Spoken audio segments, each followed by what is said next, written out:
Bueno, ¿qué tal? Buenas tardes, chicos. Bueno, hoy sería para nosotros y también para la gente de kinesiología. La primera parte, la verdad, va a ser muy parecida entre, digamos, kinesiología y medicina, como habíamos dicho. Sería para nosotros la llamada clase 3. La clase 2 la vamos a subir al Google Drive, el método nuevo ahora para subir los archivos, digamos, que está usando la facultad, y pueden ustedes ahí consultar. Quiero recalcarles que en esa se preocupen sobre todo por lo que serían el estudio de la toxicidad de las drogas en los animales, porque se acostumbra a pedir ese conocimiento, y hacia el final van a encontrar probablemente algo relacionado con la farmacología clínica y las distintas fases de la farmacología clínica. Un cuadro muy ilustrativo, por supuesto, bien sintético, digamos, del tema.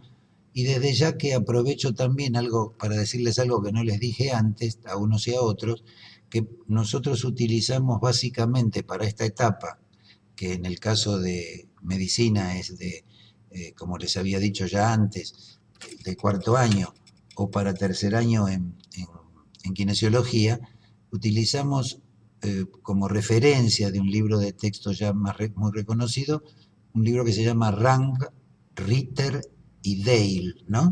Que en la biblioteca de la facultad está, y que en principio le sería muy útil para esta etapa inicial y seguramente ayudar bastante en la etapa que sigue en medicina en quinto y sexto año. Ahora, por otra parte, también hacemos referencia a unos llamados cuadernillos de farmacología que había editado la UBA hace bastante tiempo, pero que son de muy buena calidad y que probablemente no se encuentren por ahí, pero se sabe que existen fotocopias dando vuelta que veo que tienen los alumnos anteriores que han estado, ¿no? Ante nuestra referencia, así que seguramente lo van a poder conseguir fotocopiado. Esto no es fotocopiar un apunte, sino en realidad un verdadero libro muy bien hecho por ellos en forma de cuadernillos sucesivos. Deberían aprovechar el llamado, digamos, el cuadernillo de farmacología general y de la neurotransmisión, que les va a servir básicamente para todo esto general que estamos dando.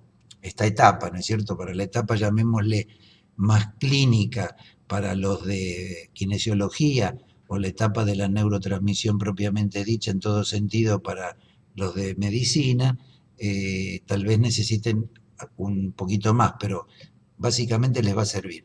Después, sin duda, como texto, digamos, el texto fundamental, tradicional de farmacología es el llamado Goodman y Gilman, un texto norteamericano muy reconocido en el mundo, y también podrían recurrir a uno que se llama Flores, que también como libro grande es bastante útil, ¿no es cierto? Pero en principio recuerden que lo que más les va a servir para entender esta etapa es el recordatorio razonable de muchas cosas de biología molecular, de bioquímica y de fisiología, ¿no? Así que en principio son las cosas que más nos pueden interesar ahora. Bueno, recordando entonces que tienen que consultar por su cuenta este bioanálisis, donde van a ver el PowerPoint que nosotros acostumbramos a subir, porque esa clase no la damos normalmente presencial, porque no tenemos tiempo simplemente, si no la daríamos. En principio vamos ahora a lo que sería la clase 3 para medicina, y que ya la vieron por otra parte, o la clase 2 para kinesiología.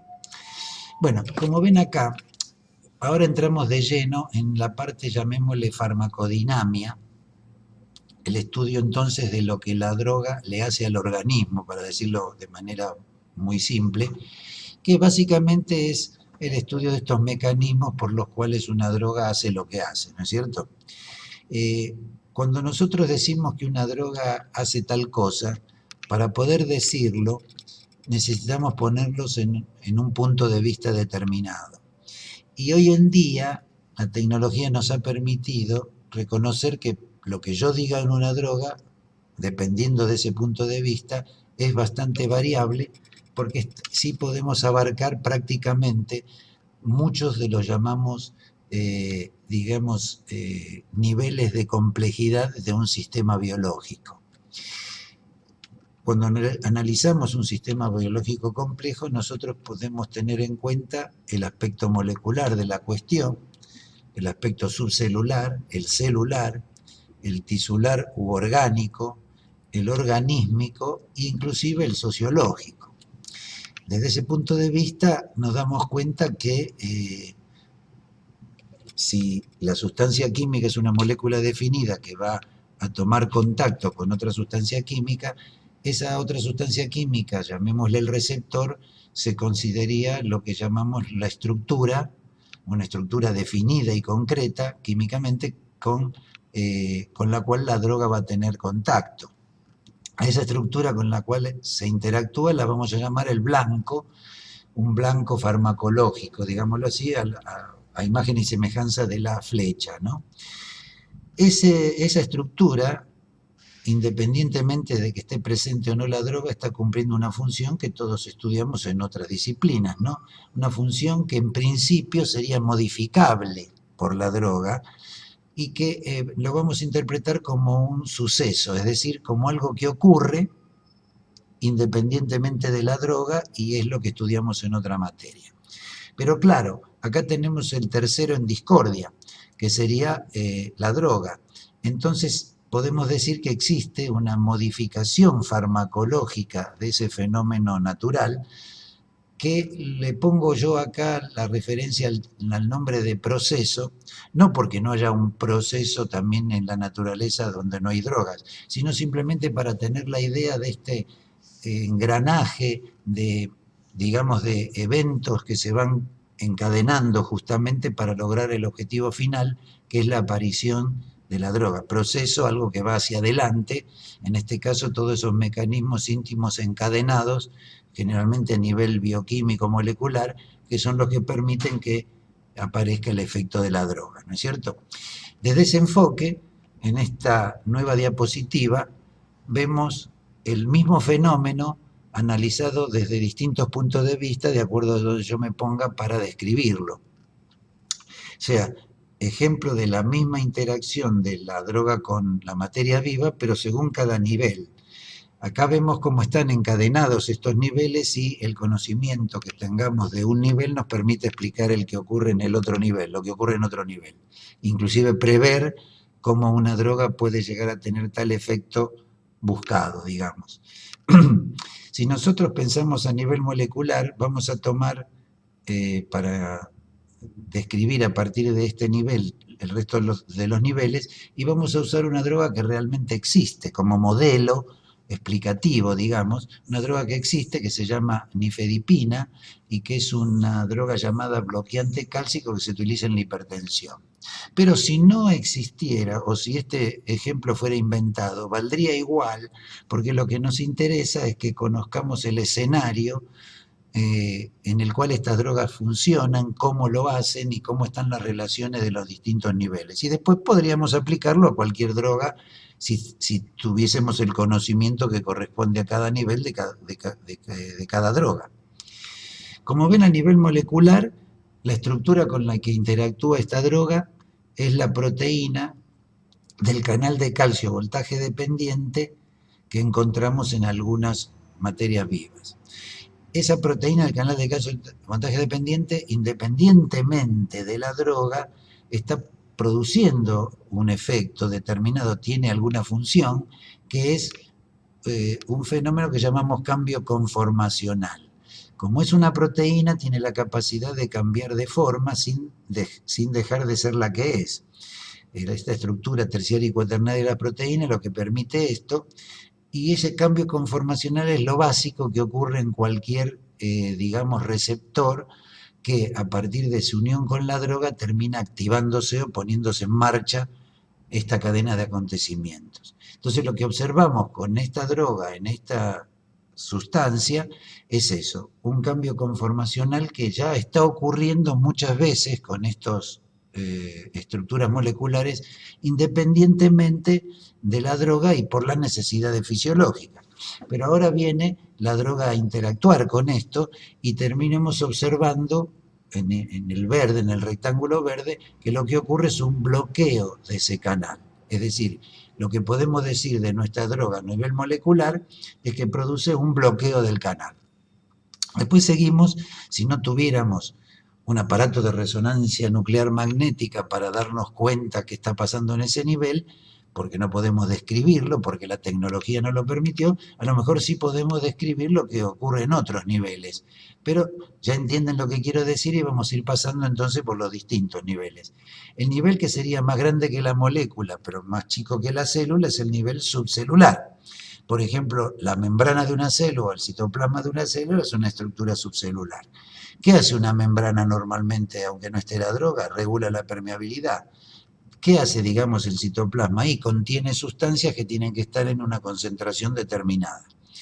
Cuando yo analizo lo que pasa en ese nivel con mi droga, me doy cuenta que disminuyó la concentración de calcio porque se alteró la permeabilidad de la membrana.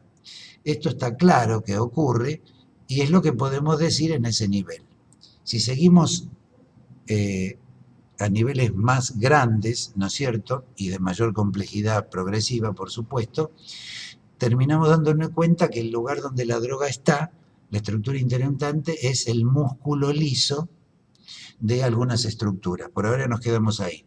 El músculo liso en cuestión es la estructura con la cual interactúa mi droga, y lo que hace el músculo liso sin la droga es retraerse o elongarse. Terminamos viendo ahora con la droga que este músculo liso se relajó, se elongó. Entonces podemos decir de mi droga que relaja el músculo liso. Si seguimos, no nos queda otra que reconocer que ese tejido, ese músculo liso, esas células del músculo liso están inmersas en un órgano, en un tejido y en un órgano. El órgano actual en cuestión, para el ejemplo, es la arteriola, un órgano tubular formado por músculos lisos, básicamente con un endotelio, etcétera, lo que ustedes saben. Pero acá nos interesa ese músculo liso que forma el caño de la arteriola. ¿Qué está haciendo una arteriola normalmente? Está regulando el flujo de un tejido, es decir, se dilata o se contrae con la intención de aumentar o disminuir el flujo a un tejido para proveerle nutrición y oxígeno, inclusive para llevarle muchas de las señales químicas que van a regular el funcionamiento de ese tejido. En principio ahora, si hablamos de la droga a este nivel, vemos que lo que hace la droga es vasodilatar, o sea, dilata la arteriola. Si seguimos progresando en la complejidad, encontramos el organismo entero, el animal entero, nosotros, el perro, el cobayo, el ratón, considerado como un todo. Un animal multisistémico y multiaparato, multicelular obviamente, que requiere delicados mecanismos de regulación neurohumorales, digamos, para que funcione de manera coordinada. El funcionamiento coordinado se logra por estos llamados mediadores, de los cuales vamos a hablar bastante más adelante, pero ahora nos quedamos de que lo que hace este animal entero como animal entero es regular algunas funciones como la digestión, la respiración, la temperatura y también la presión, ¿no es cierto? El conjunto del animal entero y todos sus recursos permite mantener una presión determinada. Ahora con la droga observamos que esta presión disminuyó. Hay hipotensión. Eso es lo que observamos en el animal entero y lo podemos medir fácilmente. Esto que ocurre en un animal aislado entero no nos tiene que hacer olvidar de que este animal está presente en una sociedad, o sea, en un conjunto de animales, en una población. No, ya no hablamos del individuo, sino de la población de individuos. Ese sería el nivel sociológico en el cual podríamos decir, para forzar un poco el ejemplo, que este es un animal inmerso en eso que está luchando por sobrevivir. En esa lucha se le presentan alteraciones, funcionamientos que necesita para luchar, pero a veces desvíos de ese funcionamiento, como podría ser una hipertensión reactiva al estrés, supongamos, ¿no?, para ser ilustrativo. ¿Qué es lo que ocurre ahora? Si en cada uno de estos animales enteros que forman parte de la población nosotros disminuimos la presión, ese problema no va a existir y probablemente los animales no se mueran antes de tiempo por la enfermedad de hipertensión. De hecho, esto significa un cambio en algún parámetro de la sociedad. De golpe esa sociedad va a tener individuos que van a vivir más, a los cuales hay que alimentar y proveerles de los insumos y darles el lugar donde vivir, etcétera, etcétera, etcétera. Por lo cual cambian los parámetros epidemiológicos de una sociedad a partir, digamos, de una droga. Se podría decir entonces que para ir de arriba a abajo o de abajo a arriba en la complejidad, en realidad está ocurriendo siempre lo mismo y lo que ocurre en un lugar probablemente sea la causa de lo que ocurre en otro. La forma más fácil sería decir, a ver, ¿cómo yo reconozco algo que ocurre en la sociedad? Bueno, podría decir que algún dato epidemiológico me dice, como no se mueren los hipertensos, se prolonga la expectativa de vida. Y yo podría preguntar, ¿por qué pasa esto? Entonces me voy a otro nivel y digo, bueno, porque hay hipotensión, o sea, disminución de la presión arterial en un grupo de individuos. ¿Y por qué hay disminución de la presión arterial, diría? Y porque podría explicando diciendo que hay vasodilatación. ¿Y por qué hay vasodilatación? Y porque en la célula muscular lisa de la arteriola, esta célula se elonga, se relaja. ¿Y por qué se relaja la célula? Bueno, porque observamos que en el citoplasma de esa célula hay disminución de la concentración de calcio. ¿Y por qué hay disminución de la concentración de calcio? Y porque se bloqueó el canal de calcio, ¿no es cierto? ¿Y por qué? Y bueno, a veces no se puede contestar todos los por qué necesarios, pero es muy útil hacerse esa pregunta en farmacodinamia que nos trata de explicar justamente el por qué una droga hace lo que hace. Podríamos nosotros ir al revés y a partir de un descubrimiento que hoy en día es muy frecuente, que es el molecular o el conocimiento de lo que pasa en una molécula, decir, a ver, una droga que bloquea el canal de calcio, ¿para qué me podría servir? Entonces yo diría, bueno, tal vez haciendo esta secuencia al revés me permitiría decir, bueno, es una droga que potencialmente hoy en día, porque conocemos todo esto, nos podría servir para bajar la presión arterial y modificar la expectativa de vida, fíjense. Así que un poco esto aplicado a otras drogas, donde cada estructura es distinta, cada función es distinta y cada fenómeno inducido por la droga es distinto, pero el esquema para el análisis sería el mismo, ¿no es cierto? Un perfil farmacodinámico se podría describir de una droga usando determinados términos muy definidos y concretos que tenemos que tener claro cuáles son en farmacología. Una buena manera de describir una realidad es contestando estas clásicas preguntas: cómo, qué, dónde, y podríamos agregarle en cuánto tiempo, ¿no? Desde cuándo, etcétera, etcétera, etcétera. Podríamos agregarle el para qué también. No es muy fácil de explicar en ciencia en general, tal vez más en filosofía, etcétera, etcétera.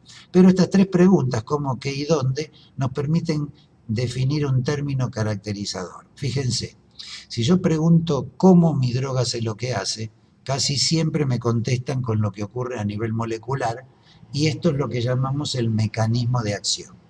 El mecanismo de acción, descripción de diccionario, sería, digamos, los cambios moleculares que están por debajo, que subyacen y que son necesarios para que yo observe la acción.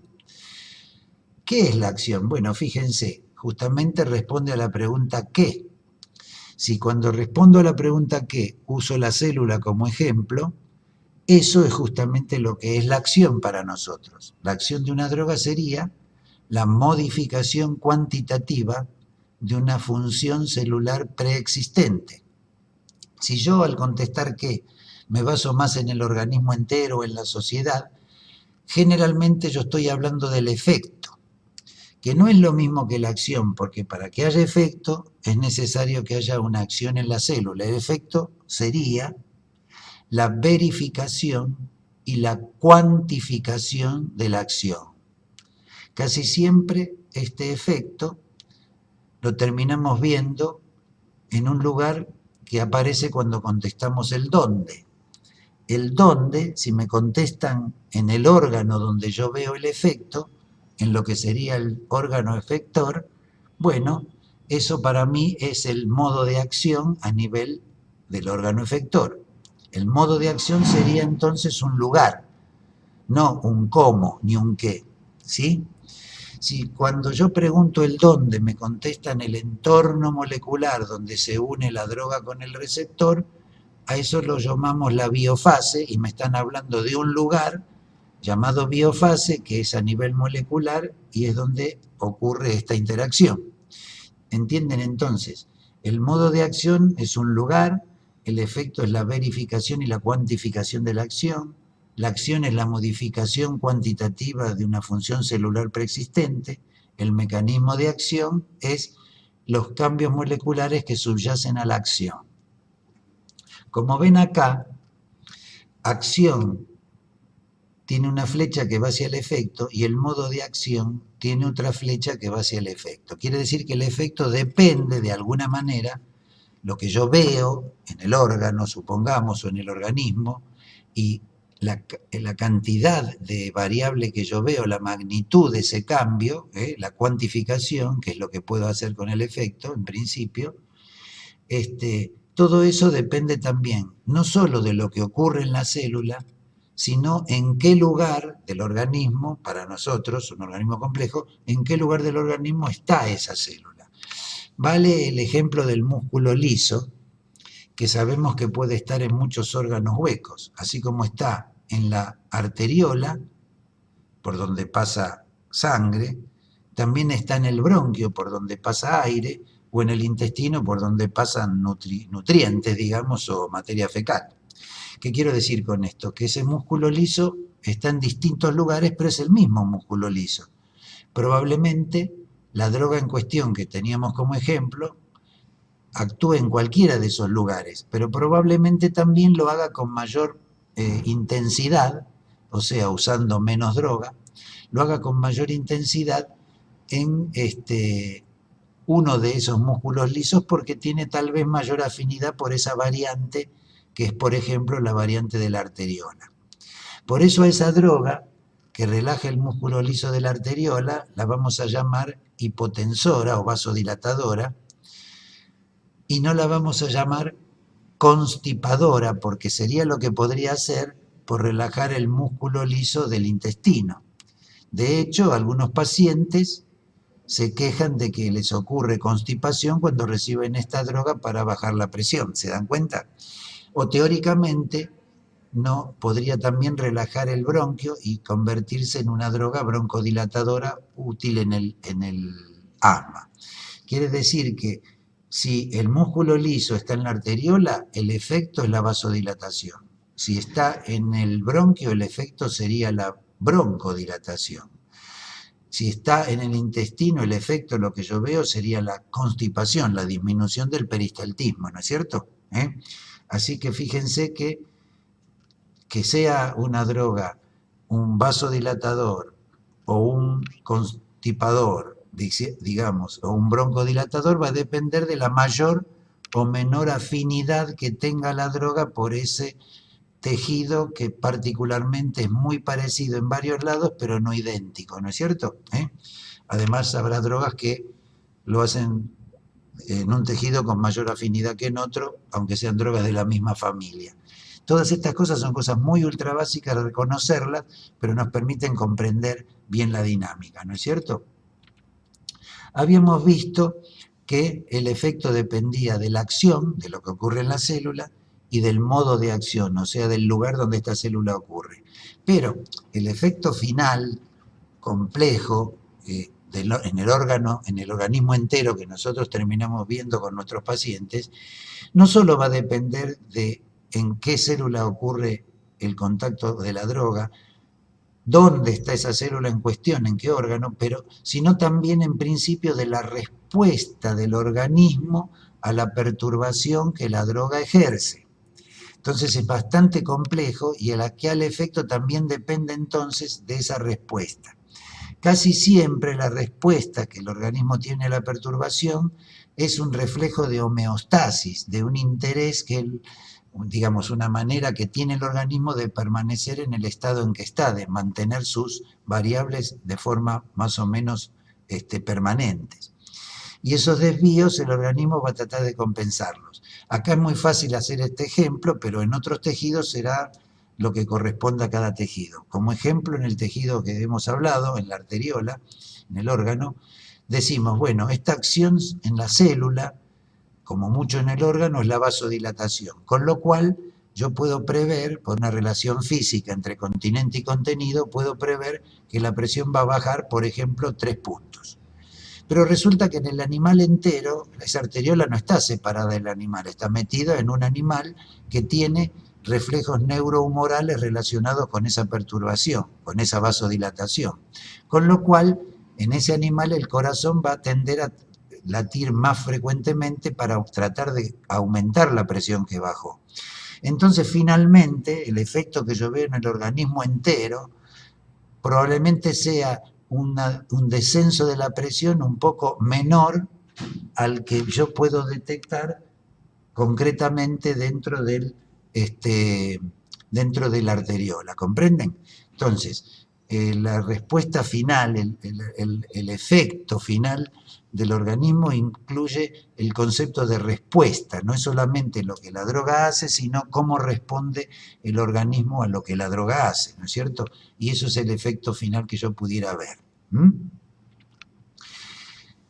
Acá pasamos a otro tema que sería, desde el punto de vista de cómo se relaciona una droga con la materia viva, cuáles son los tipos de mecanismos de acción de las drogas. Y básicamente nos damos cuenta que hay 2 tipos de drogas diferentes, las llamadas de mecanismo de acción específico y de mecanismo inespecífico.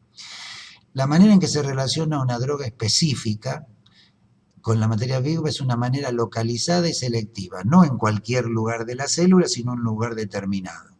Ese lugar determinado generalmente es una macromolécula que llamamos receptor. Únicamente las macromoléculas se convierten en receptores de las drogas porque son las que pueden en general inducir un cambio en la droga cuando cambian de forma.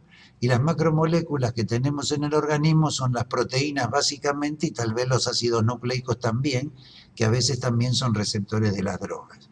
Pero básicamente son proteínas.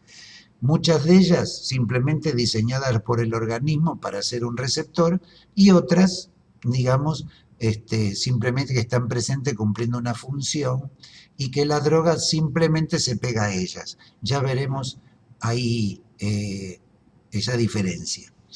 Interesa reconocer que esta relación con el receptor, la droga en las específicas, las drogas específicas lo hacen mediante un mecanismo, digamos, químico y tridimensional. Importa la estructura química, importa la orientación en el espacio.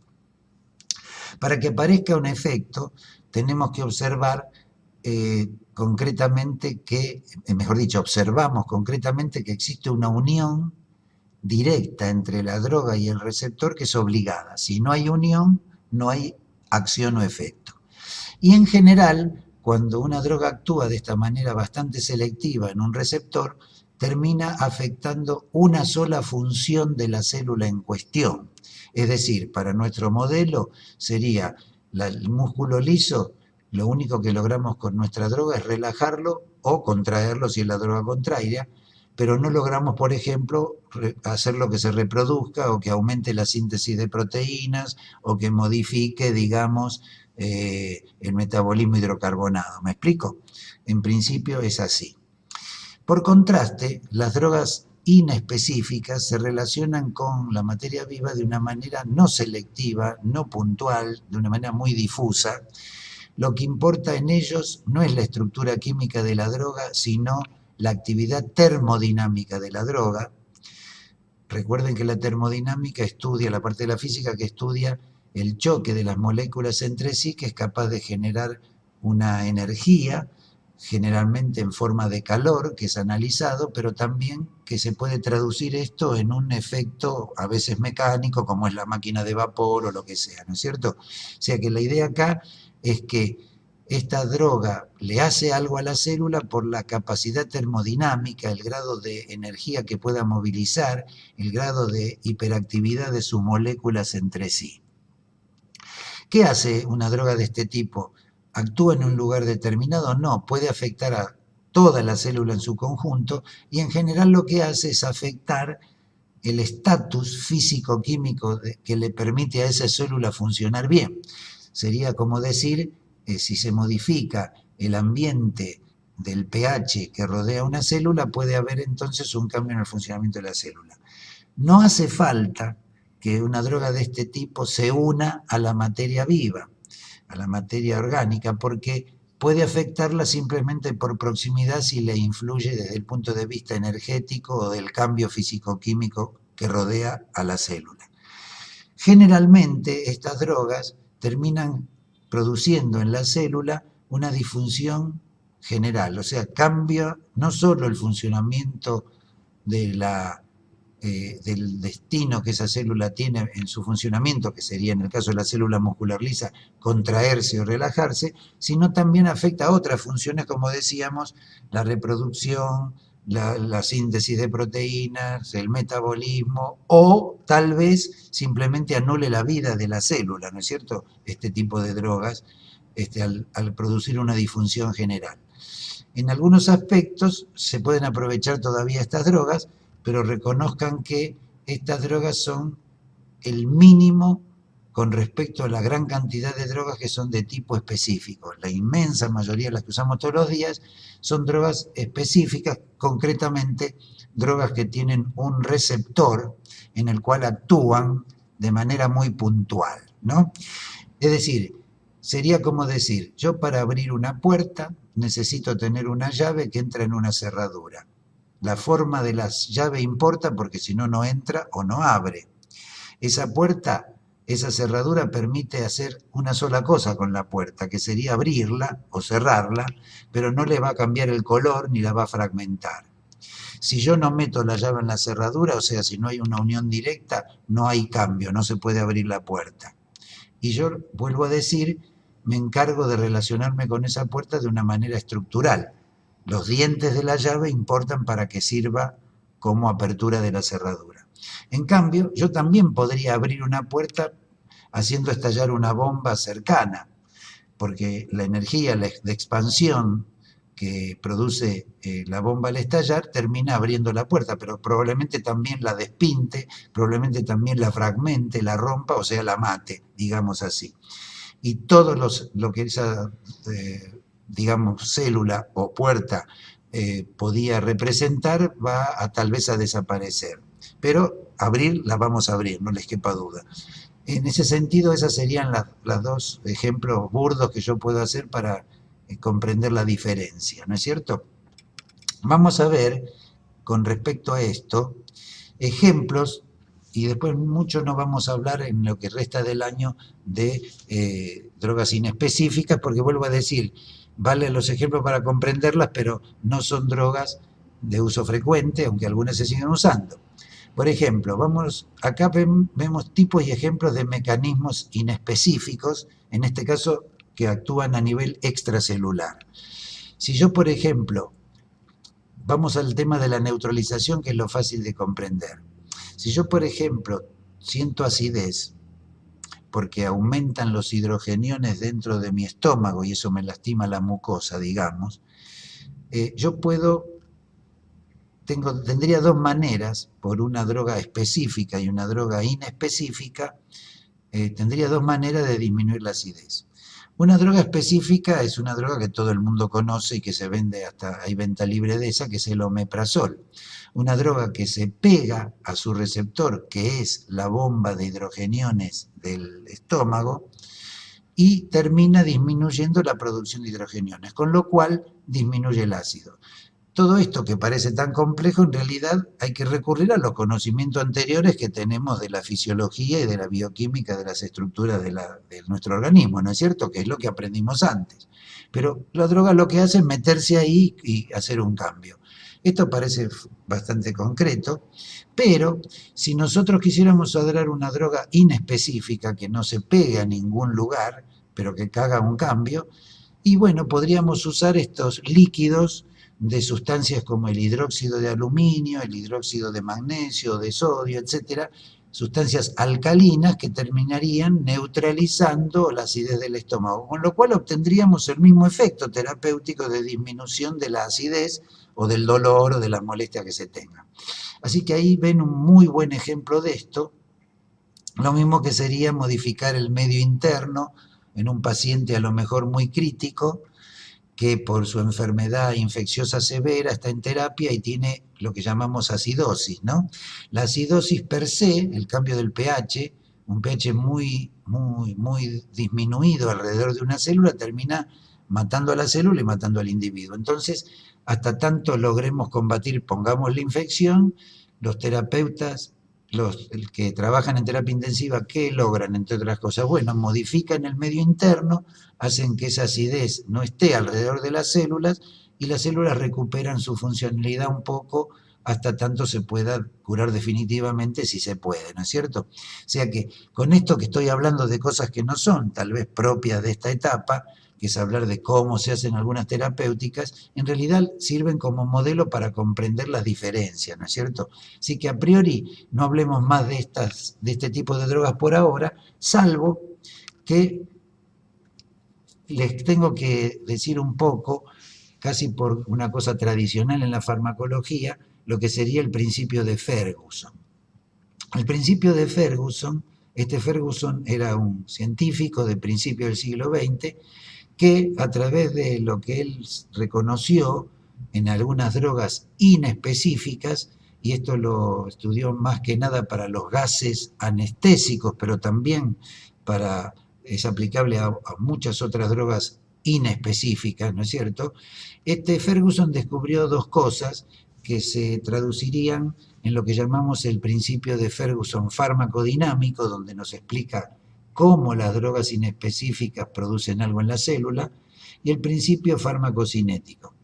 El farmacodinámico diría, las drogas que actúan con alta saturación relativa modifican las propiedades físico-químicas de las membranas, que es lo que hacen los gases anestésicos típicamente. ¿Qué es alta saturación relativa? Bueno, es un recurso donde yo cifro en una ecuación, como ven ahí en amarillo, cifro en una ecuación un concepto que es de la saturación relativa, que es simplemente un cálculo que hago entre la concentración que produce el efecto buscado, le hace la anestesia, dividido por la concentración de ese gas, por ejemplo, que puedo llegar a meter hasta saturar el ambiente donde el gas está. ¿Sí? Entonces, eso es establecer un número que surge de hacer una división. Los datos de concentración efectiva y concentración de saturación se conocen para esos gases en los distintos lugares por donde va pasando el gas, ¿no es cierto? Y los puedo establecer. Pero ¿por qué interesa la saturación relativa, ese número? Porque ese número correlaciona con lo que se llama la actividad termodinámica de ese gas.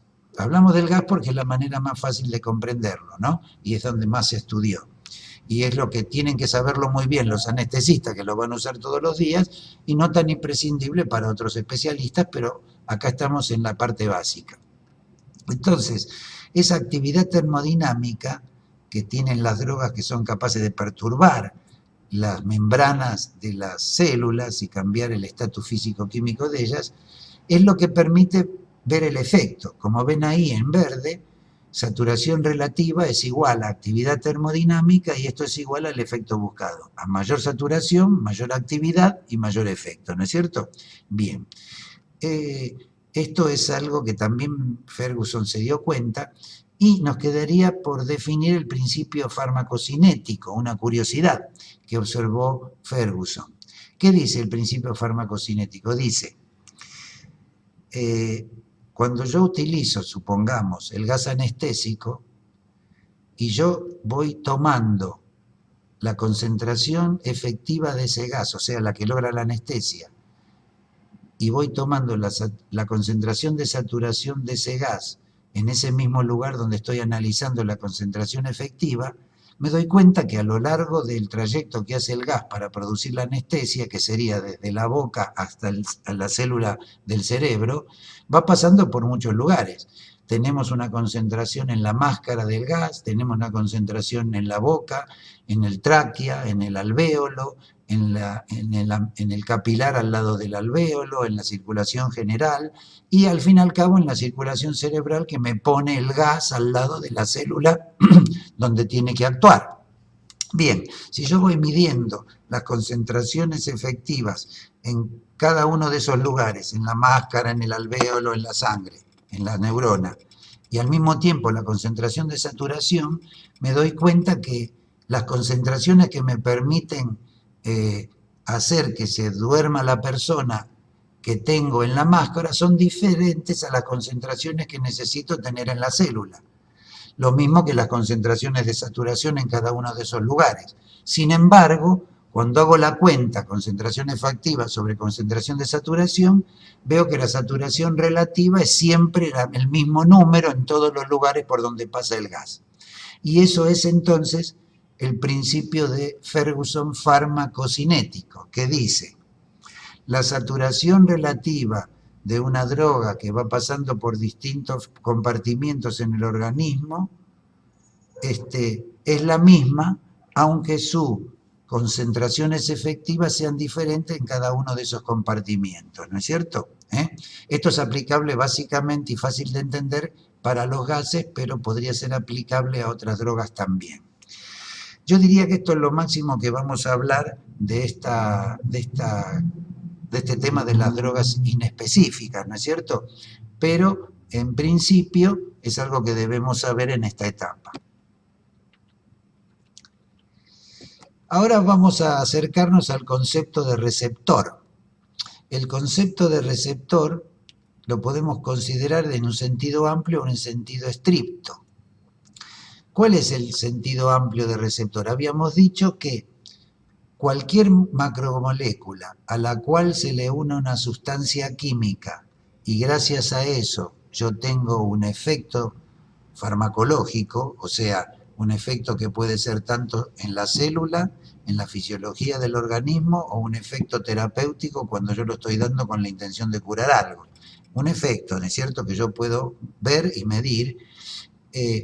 Cuando tengo entonces una respuesta a esa macromolécula a la cual se le unió una sustancia química y tuve una respuesta, a esa macromolécula la llamo receptor, sea cual sea la macromolécula que estoy considerando en el organismo. Y a esa sustancia química que se unió a esa macromolécula y de la cual vino una respuesta, a esa sustancia química la llamo droga. Es para hacer un poco comprender dónde estamos parados cuando definimos las cosas. Entonces, el receptor es esa proteína a la cual al unirse la droga obtengo una respuesta. Esto pasa con cualquier proteína del organismo o con cualquier ácido nucleico del organismo en general. Ahora, en sentido estricto se llama receptor y el concepto surge en realidad de este sentido estricto cuando a principios de siglo nos damos cuenta que hay algunas sustancias, del siglo XX, ¿no? O fin del XIX, cuando hay algunas sustancias que viniendo de afuera del organismo, son capaces de ocupar los receptores de las sustancias que están dentro del organismo.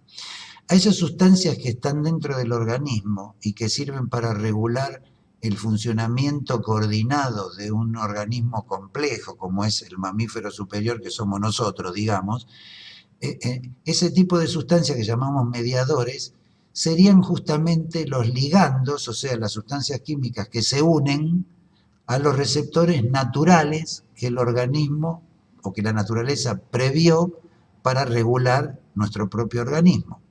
Entonces, esa macromolécula reguladora fisiológica que es bastante compleja como estructura y que el organismo previó para que ahí actúen los ligandos endógenos reguladores, como son, por ejemplo, los neurotransmisores, las hormonas, los factores de crecimiento, los autacoides, las citoquinas, muchas de las cosas que han visto ustedes ya. Bueno, todas estas cosas que ustedes este concepto ya más o menos lo tienen, serían los ligandos endógenos reguladores. A esos ligandos endógenos reguladores se puede unir una sustancia fuera, extraña al organismo que viene de afuera, que sería el ligando exógeno regulador y al cual llamamos droga. En realidad empezamos llamando receptores a estos, ¿no es cierto? A esos que son el lugar donde se pega una droga, pero que es un lugar donde se pegan también sustancias naturales tarde o temprano. De ahí viene el término archiconocido en farmacología, que es el término agonista.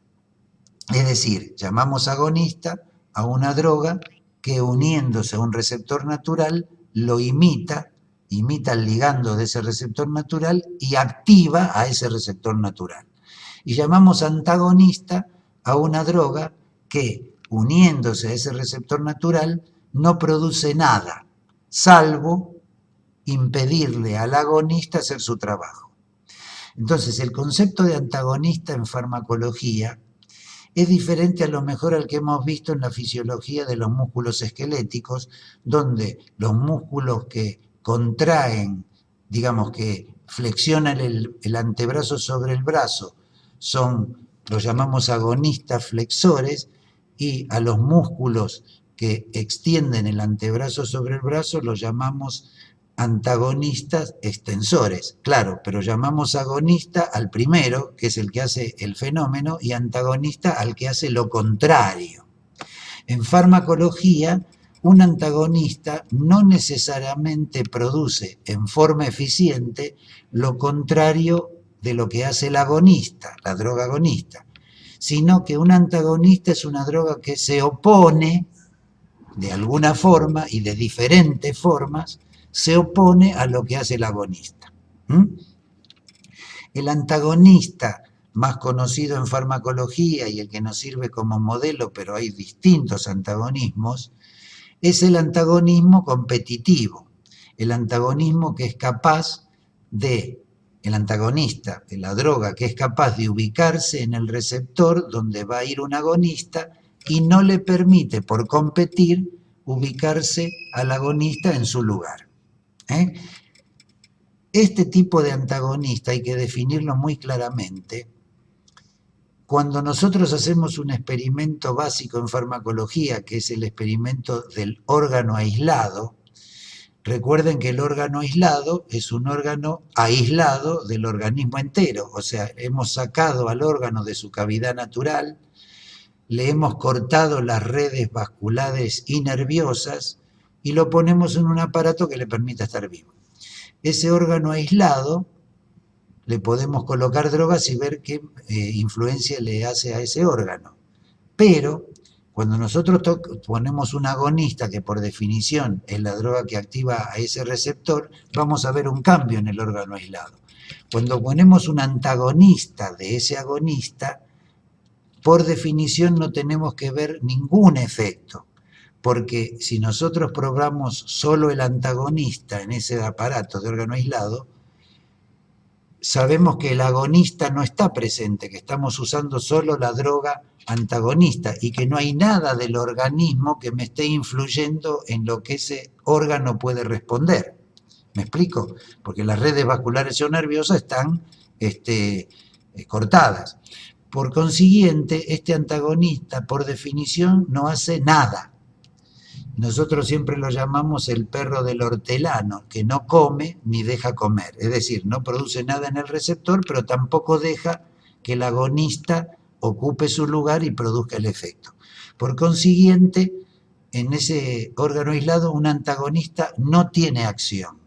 Sin embargo, si nosotros consideramos a ese órgano metido en el organismo entero, unido por redes vasculares y nerviosas al resto del organismo o simplemente dentro del organismo, vamos a saber que hay influencias de la sangre que le lleva o del sistema nervioso, influencias de sustancias químicas que están haciendo modificar ese órgano. Por ejemplo, la adrenalina está en un organismo entero, ustedes ya conocen este término, esta droga, esta sustancia natural, está produciendo un efecto en el organismo en el órgano que está metido en el organismo entero, simplemente porque está presente en el organismo entero.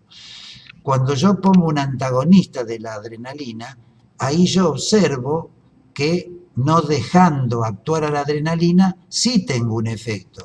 que es el efecto de la falta de adrenalina. Ahí sí yo observo algo en el organismo entero, porque estoy bloqueando lo que la adrenalina puede hacer.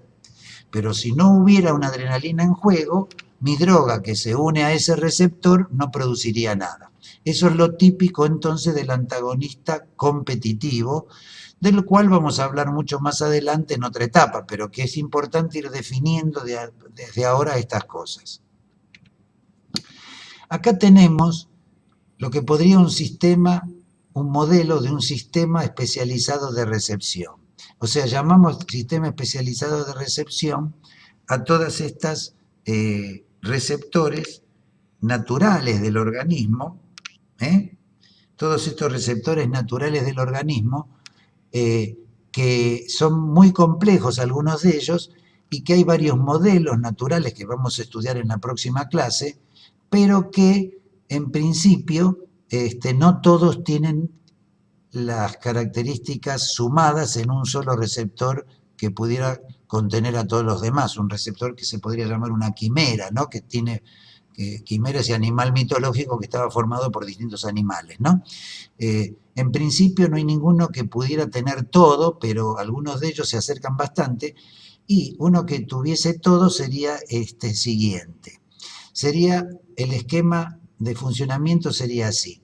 Lo que llamamos señal extracelular, que dentro del organismo en forma natural serían los ligandos endógenos, o si no, la droga que yo meto de afuera, esa señal extracelular se convierte en el ligando entonces de mi receptor. Ese ligando va a ocupar en esa proteína que es el receptor determinados aminoácidos probablemente, que son con los cuales tiene mayor afinidad el receptor. Pero esta unión a ese receptor no es estéril en el sentido de que no solo se une, sino que le produce un cambio conformacional a ese receptor. Esa proteína cambia de forma, dijimos sin dejar de ser la que es, y eso significa para este sistema que se activó, cambió la forma del receptor. Algunos dicen que las drogas inducen un cambio de forma y eso es lo que activa el receptor. Otra teoría más aceptada es que las drogas seleccionan una forma determinada de dos formas posibles que ya existen en este receptor. Sería como que esos receptores, esas proteínas, aunque no esté la droga ni el ligando, ya tienen algún grado de actividad llamada constitucional, ¿no es cierto? Y esa actividad en principio representa que algunas de las moléculas están activas de ese receptor y algunas están inactivas. Y lo que la droga haría sería inducir a que todas las que están inactivas se vuelquen a la forma activa, y eso significa el puntapié inicial del partido de la activación de la célula. Algunos receptores, los cambios de forma que tienen, no pueden ser interpretados por la maquinaria de la célula, que es la que tiene que responder al final. Entonces necesitan un interpretador, un transductor o un traductor, si así lo quieren, para que la célula lo entienda. En realidad el término transductor es más correcto, y esto se ve muy típicamente con las neuronas, que serían una suerte de transductor natural, porque la transducción es el cambio de una forma de energía en otra forma de energía. Por ejemplo, las neuronas tienen la capacidad de cambiar una forma de energía química, como es el neurotransmisor que se les acerca, a una forma de energía eléctrica, como es el potencial de acción que genera en la célula. Entonces, lo mismo nosotros lo tenemos claramente, por ejemplo, con el reloj analógico que tenemos en la mano, que tiene un cuarzo, ¿no es cierto? El cuarzo, cuando recibe la energía eléctrica de la pila, se deforma, y esa deformación se le transmite a la manecilla del segundero, y por eso se mueve el segundero, que sería la transformación de energía eléctrica en energía mecánica, ¿no es cierto? El Magic Click sería lo mismo, transformación de energía mecánica al revés, en energía eléctrica, para que salte la chispa cuando yo acciono mecánicamente con mi dedo al cuarzo, ¿no? valga como ejemplos que en todo caso los entendemos simplemente con recordar algo de la física del secundario, de la química del secundario, ¿no es cierto? Que todos nos olvidamos bastante y yo más que ustedes seguramente. De cualquier manera, algunas cosas necesitamos saber para entender todo esto. Este transductor entonces permite que la célula entienda esta señal de afuera. Típicamente, como vamos a ver, un ejemplo de transductor es la llamada proteína G. Ya lo veremos más adelante y algo de eso ustedes ya saben. Y finalmente, la célula como tal, cuando recibe estas señales, termina produciendo un cambio de su maquinaria bioquímica, que es lo que llamamos señal intracelular. Esa señal intracelular, ese cambio, es necesario para que la célula cambie su funcionamiento, que es básicamente, por este modelo tradicional, lo que hacen las drogas con la célula, ¿no es cierto? Estos cambios moleculares o este movimiento molecular que la célula tiene adentro, en su citoplasma y en su núcleo, no dejan de ser reacciones encadenadas donde las enzimas tienen mucho que ver, activando y desactivando distintas etapas de esta maquinaria. Entonces, nosotros observamos que gracias a que las enzimas son capaces de activar a muchas proteínas y estas proteínas que a su vez son enzimas, a su vez activan muchas otras, vemos que termina habiendo una suerte de explosión bioquímica en la cual una sola molécula, como sería la molécula de ligando que se une a este receptor de esta célula, termina activando miles de moléculas en el metabolismo de la célula, con lo cual hay un concepto que sería el concepto de amplificación acá, donde un pequeño estímulo con una droga específica muy concreta que actúa en una maquinaria muy afinada, que sería el receptor natural, termina, en algunos casos, activando muchas moléculas en la célula. Y esto es finalmente lo que nos permite ver el efecto en la célula, ¿no es cierto? Muy bien. La semana que viene vamos a ver, la semana que viene o en la próxima clase que ustedes reciban de esta manera, sobre todo las que pueden llegar a ver los de medicina o ustedes mismos subidas al Google Drive más adelante, porque dada esta urgencia del coronavirus, probablemente subamos todos los PowerPoint que usamos para las clases, ¿no es cierto? Entonces, nosotros vemos que cuando hablemos de los distintos tipos de receptores, vemos que los receptores se pueden clasificar mediante 3 criterios diferentes, estos receptores. Un criterio estructural, que es el que hoy en día se puede, porque se puede disecar la anatomía química molecular de ese receptor, es el que me dice esta proteína, qué secuencia de aminoácidos tiene, qué orientación en el espacio tiene, ¿no es cierto? Cómo es la molécula tridimensionalmente, etcétera, etcétera. Y también conocer los genes que codifican, que permiten que esta proteína sea sintetizada en el ribosoma de esta célula. Por eso terminamos observando que hay familias de proteínas y observamos lo que es el dominio, una serie de aminoácidos acotados que me representan una función particular en esta proteína, etc. Todo esto lo vamos a ir desglosando, pero saben que hay un criterio estructural que no es el que existía, por supuesto, al principio, cuando no podíamos saber la anatomía química de las moléculas de la vida, ¿no? De la célula. Hay otro criterio operacional, que fue en realidad el primero, que nos permite decir, a ver, esta sustancia que llamo droga, ¿a qué receptor se une? Mejor dicho, esta sustancia que llamo receptor, mejor dicho, ¿qué ligandos se le unen a él? ¿No es cierto? ¿Qué efecto vemos que se produce? Es decir, lo que yo observo cuando se une la droga al receptor. A este receptor lo podemos definir de esa manera, de acuerdo a qué drogas se le unen o qué ligandos naturales se le unen, y así podemos decir, bueno, las drogas que se le unen y lo activan son las agonistas, las drogas que se le unen y lo bloquean son los antagonistas, qué subtipos de receptores tenemos, qué tipos, etcétera, qué observamos finalmente cuando se une esta droga con ese receptor, y describiendo este tipo de receptores, de esta manera tenemos una buena manera, que es la que siempre se utilizó. Ustedes recordarán en fisiología del sistema vegetativo el tema de muscarínico y nicotínico, las distintas funciones que tiene la acetilcolina, como vamos a ver en detalle, muy detallado más adelante con lo de medicina tal vez. Bueno, en principio esa acetilcolina, a esos receptores a los cuales se une la acetilcolina y también una sustancia natural que se llama muscarina, justamente los clasificamos y los llamamos muscarínicos porque se le une la muscarina. Y a los que se le une la nicotina, a la cual también se une la acetilcolina, ¿no?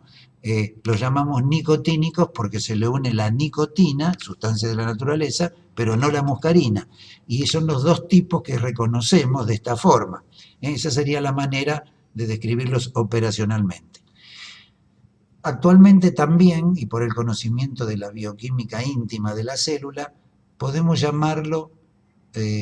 clasificar a los receptores de la manera transduccional, o sea, qué eventos intracelulares produce la unión de esta droga con este receptor. Entonces este receptor lo llamamos, por ejemplo, receptor que aumenta la concentración de calcio dentro de la célula. Podríamos unir ahí y juntar a todos los receptores que por distintas ligandos o sustancias o drogas me logran aumentar la concentración de calcio en la célula. ¿Comprenden? O sea, de acuerdo a la señal intracelular que producen, yo clasifico a estos receptores como por el método transduccional. Hay teorías que explican la capacidad de la droga de producir una respuesta y la magnitud que pueda tener. Obviamente la teoría fundamental con la cual hasta ahora podemos explicar muchas cosas, tal vez no todas de las cosas sutiles que vemos en la unión droga-receptor, pero es una teoría que sigue vigente y que tiene modificaciones o aportes que van enriqueciendo todo, pero vale lo básico, ¿no? Para nosotros, la teoría ocupacional de receptores nos dice, como en una célula hay muchos receptores para la misma droga, en la medida en que yo vaya ocupando uno a uno todos los receptores, porque las moléculas de mi droga se van acercando a la célula y van ocupando todos esos asientos en ese, digamos, cine que sería la célula, donde se van las drogas ocupando sus receptores, esta teoría nos dice, bueno, cuanto más receptores ocupados, más efecto veo en la célula, y el efecto máximo que yo observo es la ocupación de todos los receptores que la célula tiene, ¿no es cierto? Eso sería el concepto básico que podemos comentar. Quiere decir que hay un efecto máximo que es la saturación, ¿no? Sin embargo, nosotros vemos, tal vez lo podríamos ver mejor si uno hiciera algún dibujo en el pizarrón, pero por el momento quédense con esta idea. Nosotros vemos que hay drogas que no necesitan ocupar todos los receptores disponibles en una célula para activarla al máximo. Serían receptores que tienen en ese sentido, o drogas, mejor dicho, que tienen en ese sentido una gran eficacia, una gran capacidad de producir un cambio. Y ahí ya aparece la palabra eficacia en cuestión, que ustedes lo tienen que interpretar como la capacidad de producir un efecto. Hay drogas que teniendo el mismo tipo de efecto en una célula, no todas tienen la misma eficacia, porque algunas son capaces de llegar al máximo efecto posible que esa célula da y otras no. Justamente ahí donde se ve este tema que pareciera contradecir la teoría básica, pero que en realidad la enriquece, que nos dice que hay algunas drogas que sin ocupar todos los receptores igual logran el efecto máximo posible en esa célula. Después hay otras teorías como de las velocidades relativas, de los cambios conformacionales inducivos, del receptor móvil, del receptor endosentado, que simplemente vienen a enriquecer todo esto y que en algún momento uno nombra algo relativo a esto para explicar y comprender lo que después vemos en la realidad, pero que no las vamos a nombrar y que las les sugiero que la lean en alguna de estas fuentes de la bibliografía, ¿no?, que hemos comentado. Acá es una manera de establecer una proposición algebraica que nos explique un poco la teoría ocupacional. Ustedes ven que la D, la droga, está separada del receptor, la R, y hay una suerte de velocidad de asociación de la droga con el receptor, o también una suerte de constante de disociación. La droga, el DR es la droga unida al receptor y el D más R son la droga separada del receptor. Hay una dinámica de unión y una dinámica de separación. Por supuesto que la droga no está siempre unida al receptor, porque se une, produce el efecto, una especie de toco y me voy y produzco el efecto, y después desaparece del lugar porque la arrastra la circulación o el líquido que pasa por alrededor. Esta es una realidad concreta, quiere decir que el tiempo es un factor muy importante que no tenemos muy en cuenta en este momento ahora, pero que hay que tenerlo en cuenta en el análisis, ¿no? Concretamente, la ocupación de los receptores, o sea, que haya muchos complejos DR, droga receptor, o sea, droga unida, es lo que me permite en una dinámica, que también tiene una velocidad determinada y un tiempo, es lo que me permite tener esa flecha que va hacia el efecto, ¿no es cierto? O sea que el efecto será la consecuencia de la ocupación de los receptores por las drogas, de tener muchos complejos droga-receptor. Si tengo muchos complejos droga-receptor, si la droga no está separada del receptor, tengo efecto, si no, no. Abajo en amarillo ustedes ven el término KD, que quiere decir constante de disociación. Todo esto es muy matemático, sé que esto es medio engorroso para los médicos en general, también lo puede ser para mí si no lo hubiera estudiado antes, pero lo real es que debemos cifrar de esta manera, si podemos, para darle un poco de, digamos, jerarquía cuantitativa a nuestra ciencia, ¿no es cierto?, que es lo que nos permite sacar mejores conclusiones. Sea como sea, me interesa que tengan solamente la idea. Esta constante de disociación es la relación entre la constante de disociación, o sea, de separación, la que va de DR a D más R, y la constante de asociación, la que va de D más R a DR, ¿sí?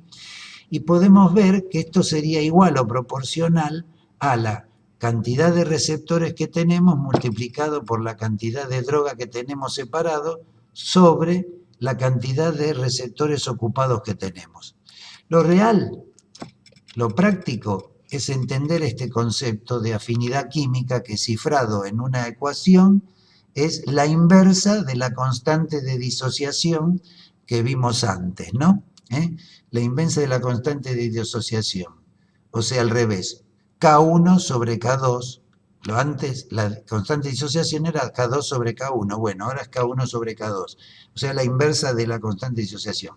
Claro, es lógico, dicho en palabras o literariamente, yo tengo más afinidad cuanto menos tendencia tengo a separarme. La constante de disociación me explica cómo es la tendencia a separarse de la droga al receptor.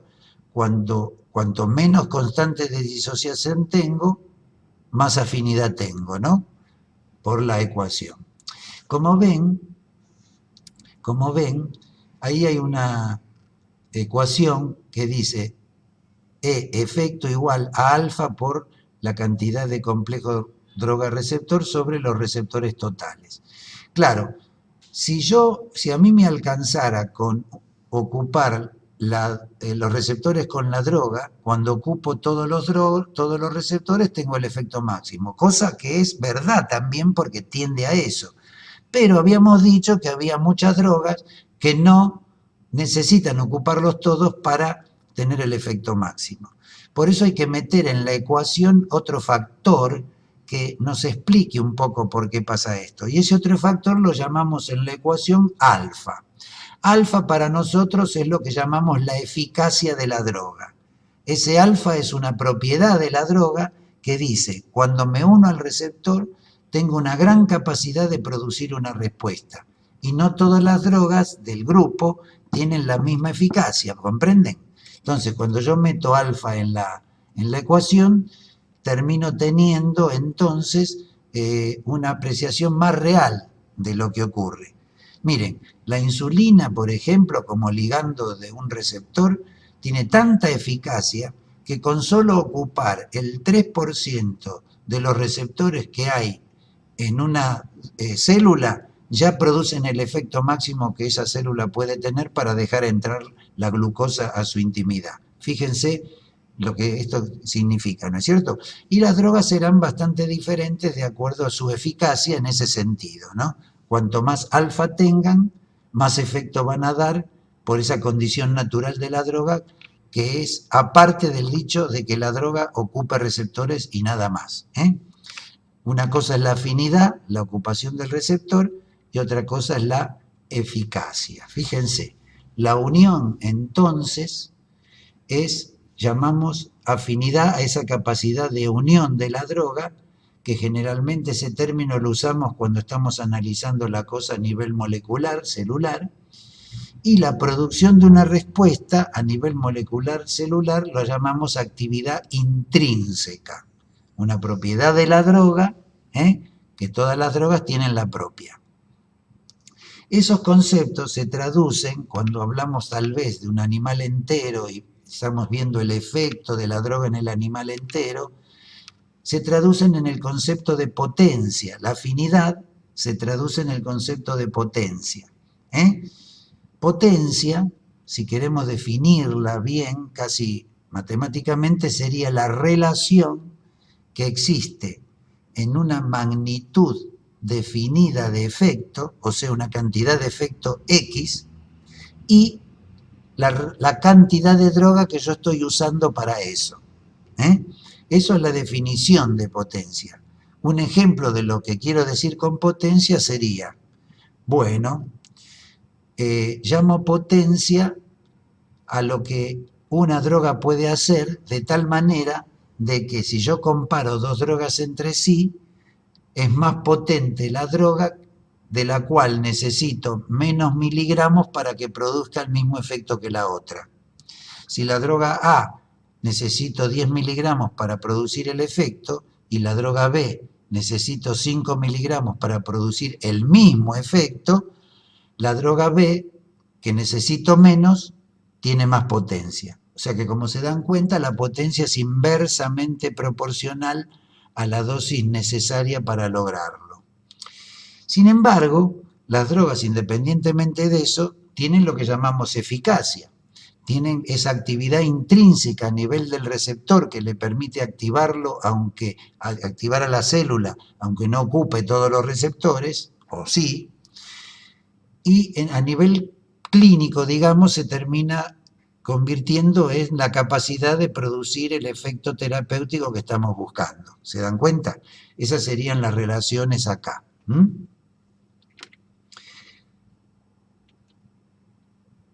El sinergismo, a diferencia del antagonismo, es cuando dos drogas ejercen sus efectos en el mismo sentido.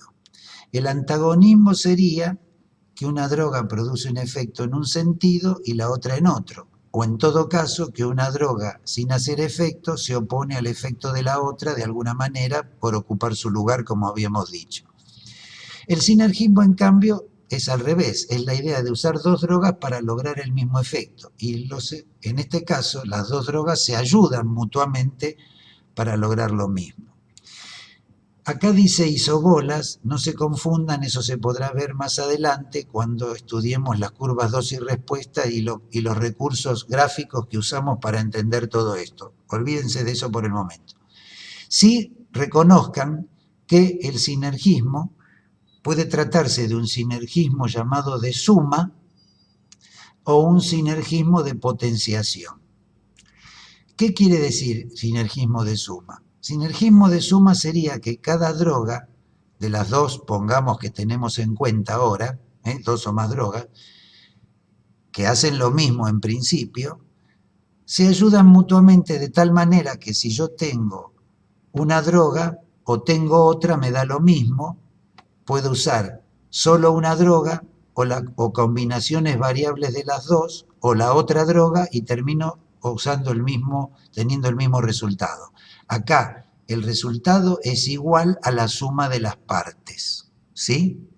Si yo quiero, por decirlo así, para ser práctico, quiero obtener un resultado 10, puedo poner 5 de una droga y 5 de la otra y logro 10. O puedo poner 4 de una y 6 de la otra, o 3 de una o 7 de la otra, o 10 de una y nada de la otra, ¿se dan cuenta? Y el resultado final que obtengo es el mismo.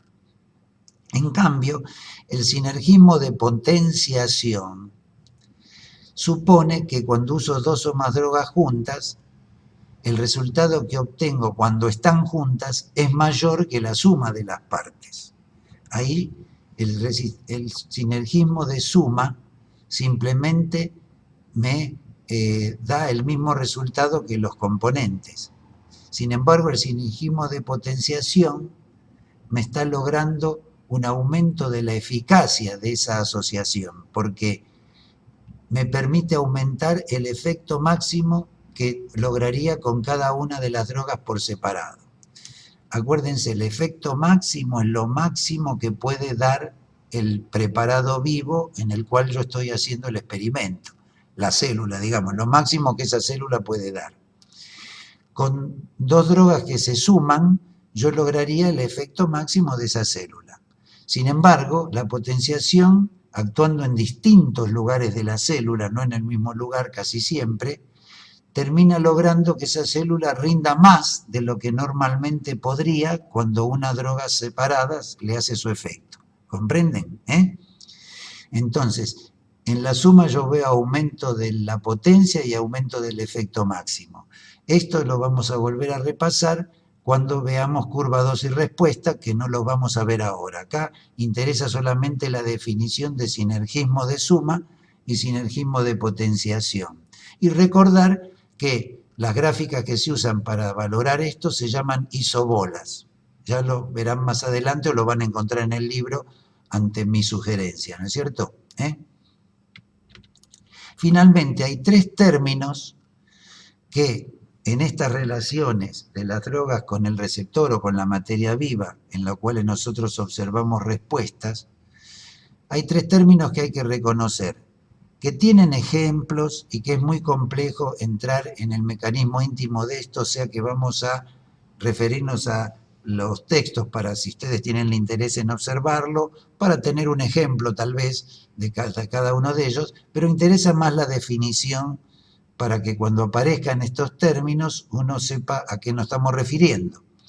Llamamos supersensibilidad a una respuesta exagerada de un organismo o de una célula a las dosis usuales. ¿Qué quiere decir una dosis usual? La dosis que le sirve o que produce el efecto en la mayoría de los individuos de una población que yo estoy estudiando, ¿no es cierto? Si yo en la mayoría de las personas veo que se duermen una hora con 10 miligramos de esta droga, una supersensibilidad sería que algunos individuos con 10 miligramos se duermen 50 horas. ¿Me explico? Una respuesta exagerada a una dosis que uno prevería que sería lo que le va a pasar a la mayoría. ¿Se dan cuenta? Eso es lo que se llama supersensibilidad. Diferente a hipersensibilidad, que es una reacción adversa particular, una alergia, como veremos, o como ustedes verán en un PowerPoint, porque generalmente no podemos dar esa clase porque no disponemos de jueves para darla, ¿no? Otro término es la tolerancia. Tolerancia para nosotros significa la disminución gradual de la respuesta a una droga cuando esta droga es administrada durante periodos prolongados de tiempo y generalmente con intervalos no muy cercanos. Entonces, cuando yo doy una droga durante un tiempo largo, con el tiempo la célula o el organismo responde menos, la respuesta es menor. Un ejemplo típico de tolerancia es lo que pasa con la morfina cuando es administrada en forma repetida, después de varios días, por suerte, termina siendo necesario aumentar la dosis para lograr el mismo efecto. La taquifilaxia es un fenómeno por el cual hay una disminución rápida de una respuesta a una droga cuando es administrada en forma repetida con intervalos cortos de tiempo. ¿Mm? Esto es lo que ocurre, por ejemplo, con las drogas que se usan en muchas gotas nasales descongestivas para destapar la nariz, y que cuando son administradas en forma repetida, ya en un solo día, si se administran muy seguido, la última termina siendo un efecto mucho menor que la primera. Hay distintos procesos, digamos, celulares, bioquímicos, mecanismos sutiles por los cuales esto puede ocurrir, pero vamos a quedarnos con la definición y nada más. Bueno, en principio, esta segunda clase, que yo creo que les va a ser también de utilidad a los de medicina, porque todavía no lo han visto los de kinesio, pero los de medicina sí. Esta segunda clase pueden ver, los de medicina la pueden ver porque hemos tocado algunas cosas que no pudimos dar en la clase presencial. Así que aprovechémosla ya que tenemos este método ahora.